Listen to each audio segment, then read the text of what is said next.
Pero matud ni Alan Quirante mga par sa 414 ka flood control project nga naa dinhi sa Cebu og 86 lang ang nakuha ni Alan Quirante mga par. Pero ang question kung asa ang uban na kung kinsa nga kontraktor ang nakadawat. So mayong adlaw kanatong tanan ug welcome back sa atong channel. Ug daghan kayong salamat mga par sa inyong pagsuporta. O sa ako ang mga viewers nga wala pa naka-subscribe, palihog ko subscribe nga par kay para ma-update mo sa atong mga i-upload nga mga video reaction. So karon mga par, ang owner sa QM Builders nga si Alan Quirante nga taga Dumanhog, Cebu, gipatawag nato sa Senado mga par. Kay tungod ang QM Builders appeal sa listahan, kay ang maong QM Builders mga par apil sa listahan ni BBM nga usa sa nakadawat sa mga flood control project. Unya kay tungod sa pagkapalpak sa maong mga proyekto nila mga par o gibisto ni BBM kay tungod palpak ang maong mga pagkatrabaho.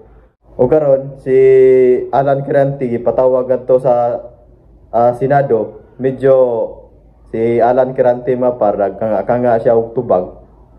Medyo gikasab-an pa man gani siya ni Senator Marcolita.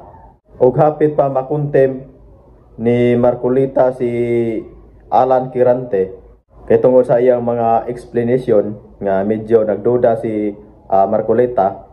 Manang nakasab-an gyud ni Marcolita mga par si Alan Quirante. Pero kasabot masabtan ni Alan Quirante mga par kay medyo nagkanga siya og tubag. Medyo nagkaratol-ratol si Alan Quirante mga par kay dili man kana basta-basta ang nagpatawag niya nga to sa Senado. Pero matud ni Alan Quirante mga par sa 414 ka flood control project nga naa dinhi sa Cebu og 86 lang ang nakuha ni Alan Quirante mga par. Pero ang question kung asa ang uban na kung kinsa nga kontraktor ang nakadawat. Matod ni Alan Quirante, 86 raman kuno ka project ang iyahan ni ana mga par. So mao nay tan-awon karon mga par kung kinsa na ang mauba-ubang mga kontraktor nga naari ni sa Cebu nga wala maapil sa listahan ni BBM nga apil sa nakadawat ni sa Cebu.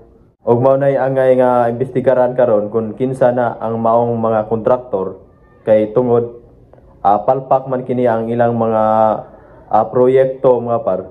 Unya kay tungod sa ilang pagkapalpak sa ilang mga trabaho, ug ang Cebu City dali kayo mobaha, ang Mandawi City dali kayo mobaha, ang Lapu-Lapu, ang Talisay gamay lang nga awan mga par, mobaha na dayon kay tungod sa palpak nga mga proyekto.